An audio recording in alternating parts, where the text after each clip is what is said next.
nabigeena calayhi salaatu wasalaam ayaa masaajidka soo galay abu umaama uu arkay nabiga masjidka dhex jeefa markaa buu yaa aba umaama saacadan masjidka maadi ma jirana maxaa ku keenay bal ii sheeg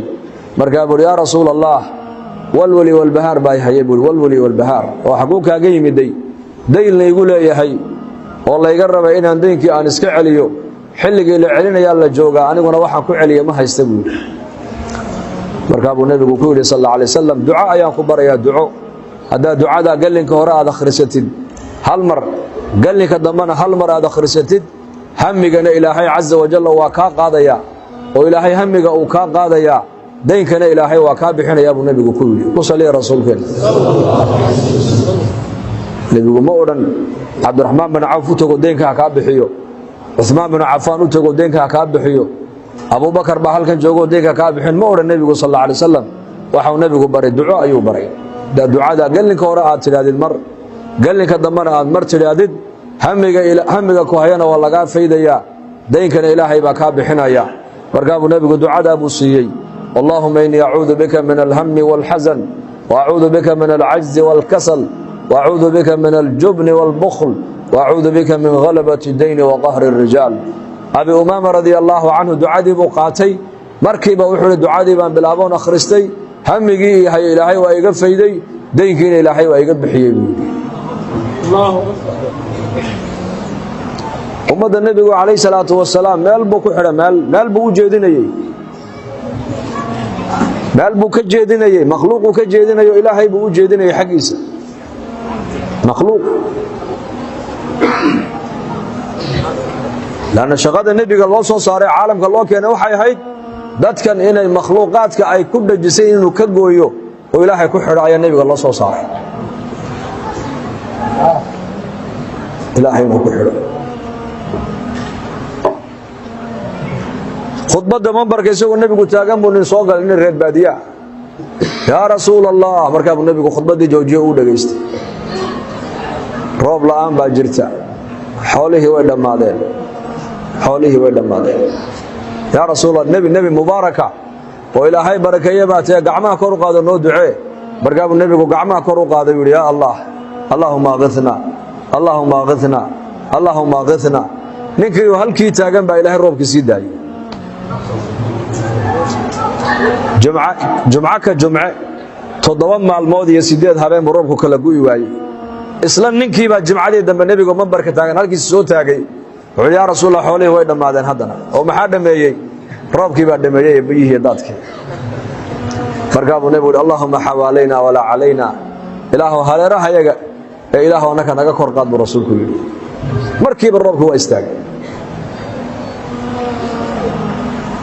umada wuxuu nabigu baray dhibaato kasto la soo darista ka dhibaatada xallin kara waa kuma الله رب العالمين وياه ولا تاجر ولا وزير ولا دولة ولا هيئة مي قاضي الحاجات وإلهي كاشف الكربات وإلهي كربضة إن حيثتك قاضي كر وإلهي حاجاتك مرادك عن لانها كنوق منك وإلهي عمر بن الخطاب رضي الله عنه زمن كيسي ayaa abaar ba ka dhacday magaalada Madiina markaas xoolihii ba dhamaaday markaas Umar dadkii xooluhu ka dhamaadeen ba magaaladii Madiina ku soo qaxay Umar bin Khattab Allah raali ka noqday dadkii muslimiintii ayuu la hadlay wuxuu ku dhirigeliyay dadka abaaruhu xoolaha ka dhameeyeen in la caawiyo oo la soo dhaweeyo wax la siiyo reer Madiina nin walba wuxuu aqalka ku haystay buu bixiyay abaartii way daba dheeraato dadkii way ka kici weeyday abaartii ilaa markii dambe maalin walba waxa la yiri dad 7 qof ku dhawaa maalin walba dhimanayso la aasayay dabartii xanuuna ka dhashay markaa Umar bin Khattab hadana warqad buu u qoray Amr bin Aas oo Masar jooga Masar waa dhulkii beeraha lahaa ee wabiyalka lahaa ee khayraadka badnaa markaa buu Amr bin Aas Umar waa amiirkii guud weeyaan Amr bin Aasna waa waali weeyaan oo wilaayada Masar buu ka yahay maaragtaan amiir wuxuu u soo dirbuu dadkan macaawano reer Madiina abaar baa la soo daristay waxa uu soo diray baa la yiri awr maaragtaan laga soo buuxiyo bur iyo daqiiq iyo maaragtaan saliid oo madaxeeguna Madiina joogo inteeda dambana ay Masar ka soo baxayso safarka intuu leeka ya safar dheer weeyaan saas ku dabaxaysata haddana abaartii way daba dheeraatay, way qaadmi, way fiidmi weydi. nin acraabi iyo reer baadiye ah ayaa habeenada ka mida nebiga agtiisa calayhi salaatu wasalaam ayuu seexday, rawdadii nebiga ayuu seexdo. markaa buu nebiga manaam ku arkay. markaa buu yaa rasuul allah, abaartaasaa nagu dhacday, xoolihii way dhammaadeen, dadkiina hadda way dhimanayaan. markaa buu nebigu ku yidhi cumar bnu khadaab u tego, waxaad ku tidhahdaa rasuulka ilaahay baa ku soo salaamaya ku dheh, laakiin cumarow sidaa ku moodayay maad noqon ka dha buu nebigu ku yidhi. cumarow sidaan kaa filayey maad noqon. wuu kacay ninkii, manaamkii buu arkay, riyadii buu cumar u sheegay. cumar bnu khadaab muslimiintii oo dhan buu u yeedhay iyo saxaabadii rasuulka raggii waaweynaa ee noolaa. wuxuu idhi war rasuulka ilaahay baa farriintaa ii soo dire, ma dariiqii baa ka weecday walaalahay oo itoosiya? haa waad weecatay baa lagu yidhi. waxaad ku weecatay mar ali markay abaari ay nebiga zamankiisa nala soo daristo, nebigu isagaa ducayn jiray calayhi salaatu wasalaam. istaciinuu bisabri, taasuu nebigu baray ummaddiisa. dadka muslimiinta hadday dhibaata la soo daristo ay adkaystaan ee sabraan, ilaahayna baahidooda u sheegtaan, idhahda ya allah idhahdaan. deedna cumar bnu khadaab isla markiiba wuxuu ihi sooma, waa la soomay. maalintii dambe waxaa loo baxay roobdoon, baa loo baxay roobdoon. halkii gegadii bankii lagu tukanayay salaada maaragtaan salaatul istisqaa, halkii iyakoo taagan ayaa ilaahay roobkii sii daayey, ilaa daruurta dhexdeeda fadka laga dhex maqloo la yidhaahdo ataaka alqawthu ya abaa xafs. yaa cumar, xafsa waa inantiisii almuminiin radia allaahu canha, almuminiin xafsa aabbaheedow, gargaarkii aad dalbatay iyo gurmadkii ilaahay waa kuu siiyey, bashaaraysa baa lagu yidhi. abaaraha, cidhiidhiga, faqriga, colaadda, cabsida, khilaafka, cuquubo weeyaan. waxaasi maanta ummadda la soo daristo ku dhacday weeyaan. cuquubadaasi ma faydmayso ilaa ilaahay oo loo noqdo mooyaane. laa taqacu almusiibatu ilaa bidanbin walaa turfacu ilaa bitawba bay culimmadu yidhaahdaan. balaaya ummad lama soo daristo ilaa balaayadaa la soo daristay ummadda dembi la galay bay balaayadaasi ay ku timiday. ummadna ilaahay balaaye masiibo haysata kama qaado, kama rafaco ilaa toobad mooyaane. marka ummaddu ay toobad keento ayaa ilaahay tabaaraka wa tacaala ka qaadaa balaayada. fa ilaahay hanu soo noqon, ilaahay hanu soo noqon. in taabuu ilaya fa ana xabiibuhum uxibu altawaabiina wa uxibu almutatahiriin baa ilaahay yidhi. in taabuu ilaya, addoommahaygu hadday aniga ii soo noqdaan oo dunuubta iyo macaasida ay ka soo noqdaan baa ilaahay yidhi, fa ana xabiibuhum, kii jeclaa baan ahay baa ilahay yidhi, ka toobad keenay. uxibu altawaabiin, kuwa toobad keena baa ilaahay yidhi, tawaabiinta soo noqonayana waan jecelahay. wa uxibu almutatahiriin, kuwa tahiraya jidhkooga ee qalbigoogana tahiraya ee dunuubta naftooda ka tahirayana waan jecelahay baa ilaahay yidhi. wain lam yatuubuu ilaya, hadday addoommahaygu aniga ii soo noqoni waayaana ii toobad keeni waayaana, fa ana tabiibuhum, anigu waan dawaysan baa ilaahay yidhi. waan dawayn, oo muxuu ilaahay nagu dawaynayaa? ubtaliihim bilmasaa'ibi liudahirahum min aldunuubi waalmacaa'ibi, dunuubta ay galeen waxaan kaga maydhayaa baa ilaahay yidhi, balaayooyin iyo masiibo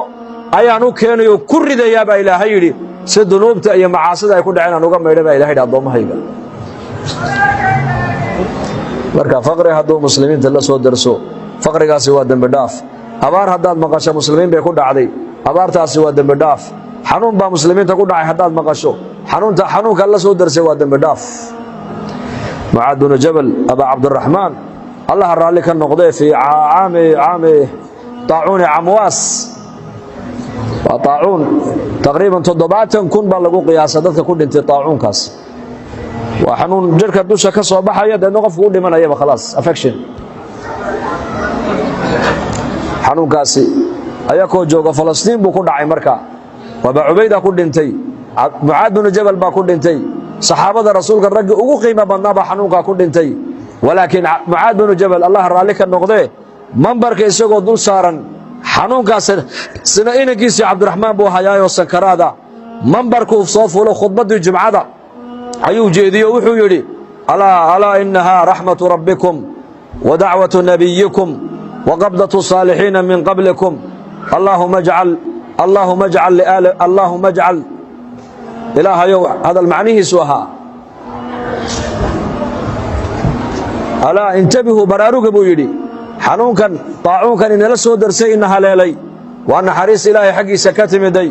waana ducadii nebigeenna calayhi salaatu wassalaam oo nebi maxamed calayhi salaatu wasalaam wuxuu u jeclaa inay saxaabadiisu adduunyada ka yimaadaan iyagoo wada shuhadaaya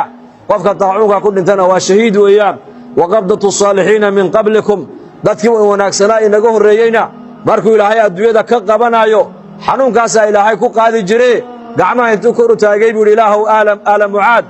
aala mucaad reerkaygana ilaahow xanuunkaasi waa naxariise reerkaygana ilaahow xanuunkaa wax ka soo geli buu yidhi deedna markaasuu ka baxay khudbaddii buu ka baxay gurigiisii buu tegey inankiisii cabdiraxmaanoo wuxuu tegey markaas sankaraadkii ku soo baxay khalaas oo dadka hareeraha ka fadhiyaan markaasuu mucaad binu jabal baa hadloo ku yidhi yarkii baa hadlay abiihi cabdiraxmaan baa hadloo yidhi yaa abati alxaqu min rabbika falaa takuunanna min almumtariin aabbahaygii wanaagsanaaye macaanaayow ajashu iyo dhimashadu waa xaq xagga rabbigaabay ka timaadaa oo qof walba adduunyada uu ka dhimanayaaye falaa takuunanna min almumtariin kuwa xaqa ilaahay ka shikisan adigu ha noqon buu ka yidhi markaa mucaad binu jabal lilmaa ka daadato wuxuu yidhi isaguna satajidunii in shaa allahu min asaabiriin ama anigana waxaad heli doontaa inaan ka mid ahay kuwa saabiriinta adkaysta inaan ka mid ahay baad heli doontaa buu ka yidhi deedna inankiisii markiiba naftu ka dhacday isagii baa ku xigo haddana ku dhintay ma cabsoonayaan kama baqayaan ilaahay khayrkii iyagu inay dhintaanna diyaar ba u yihiin mise inay noolaadaan midkay diyaar u ahayeen innakuna maxaan diyaar u nahay inaan noolaanno haddaad noolaan karaysa iska noolow dadkeenna maanta dhimashada waan ka baqaynaa xanuunkaan ka baqaynaa faqrigaan ka baqaynaa dhib baan ka baqaynaa ducafaa'u liimaan baan nahay innaku maanta laakiin asxaabu muxamed radia allaahu canhum shay keliyun bay ka baqayeen iyaku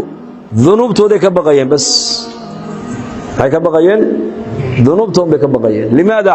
lanna dembiga waxaa ku dhex jirta ilaahay cadhadiisii ninbaa xoola soo xaday geel buu soo xaday geelii way ku baxeen markaa buu nebiga u yimid sal alla alay slam wuxuu yidhi yaa rasuul allah meel heblaayaan geel ka soo dhacay buu yidhi beri hore waana igu tegeen haddana waxaan diyaar u ahay buu yidhi in xadka laymaryo layga jara buu yidhi joog maxaa lagu samaynayaa markaa wasaariqu wasaariqatu faqdacuu aydiyahumaa jazaa'an bimaa kasabaa nakaalan min allah ila aakhir alaaya gacanta in la gooyuu diyaar u yahay laakiin aakhirada in cadaab in aakhiro lagu cadaabo buu ka baxsanayaa ta damba iyo ka la weyno tan hore lama weyno markaa buu nebigu yidhi halkaa ii fadhiiso deedna rag buu nebigu diruu yidhi reeraha dhulkaa degan rag uga yeedha waa loo yeedhay markaabay nebiga u yimaadeen hal fiikum sariqa buu nebigu yidhi tuuga ma nigu dhacdo xoolama lanaga xaday beri haa intaasoo neef baa muddo xilligaa laga joogo lanaga xaday markaa buu nebigu yidhi waa ka haddaba ninkii naga xaday cidna ma soo qabanin alla ka cabsi qalbigiisa ku jira ayaa keenay xadka alla marina daawada buu nebigu yidhi qisaas qaadoo gacanta ka gooyi buu rasuulku yidhi markii la qaaday ee halkii qisaaska loo waday ayaa nebiga ilma ka daadatay calayhi salaatu wassalaam marka cali binu abi aalib baa nebiga ag fadhiyo ku yidhi yaa rasuulallah maxaad la ooyeysaa noo sheeg wuxuu yidhi yaa cali maxaan u ooyeyn nin asxaabtaydii ka mida ummaddaydii ka mid ah ayaa hortiina gacmaha lagu jarayaaye markaa buu nebigu yidhi dee nebi allow adaa ka gooyi yidhi ma ka dhaafnaa weli lagama goyne markaasuu yidhi may waa xukun waa qisaas waa xadkaas waa amar ilaahay weeyaan xadka ilaah in la fuliyana anugu aan u taaganahay buu nebigu yidhi laakiin inta aanad maaragtaane aniga laysoo gaarsiinin iska soo cafiye buu nebigu yidhi ninkiisu soo cafiyo isa saamaxa gacantaa laga gooyey markaa gacantii laga gooyey buu yidhi alxamdu lilah gacantii oo go-an buu cirka u taagay isagoo ilaahay ku xamdinaya markaasuu yidhi intaas ayaan rabtay jidhkao dhan naar inay ku tuurtay iyadana abaalkaygii mariyey buu yidhi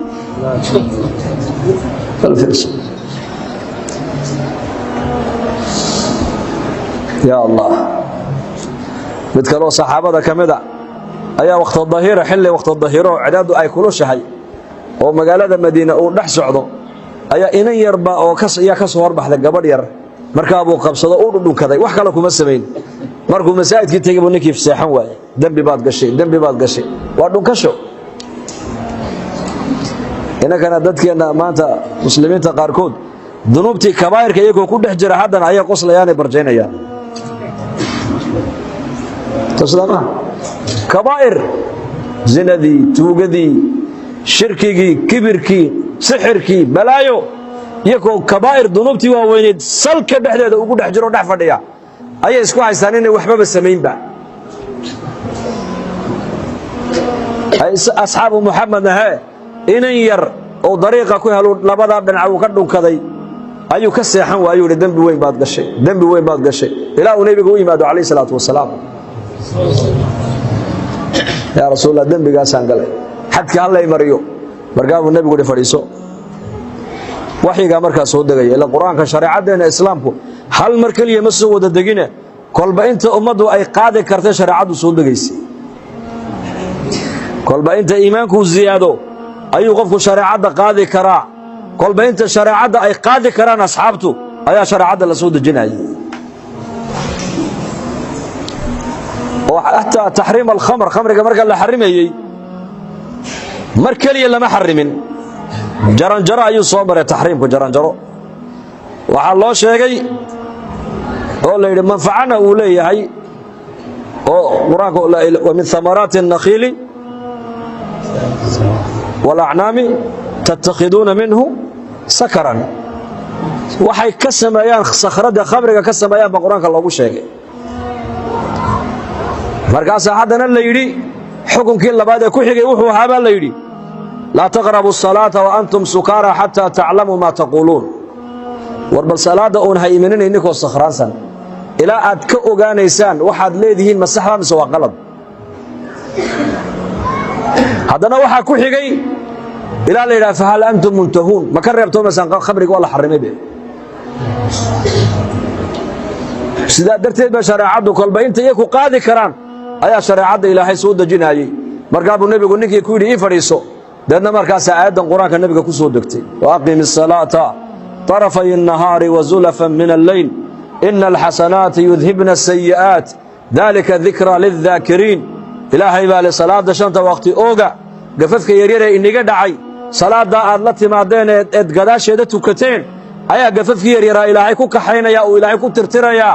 daalika dikraa lildaakiriin markaasuu ninkii saxaabigii u farxay markii la caddeeye lagu yidhi gafkaa yaree kaa dhacay salaadda iyo weysada qaadataa ilaahay kaaga maydhayaaba markaabuu iyuu nebiga u yimid oo yidhi ali haadaa yaa rasuula allah aayaddan maalin keligoon bay ii soo degtay may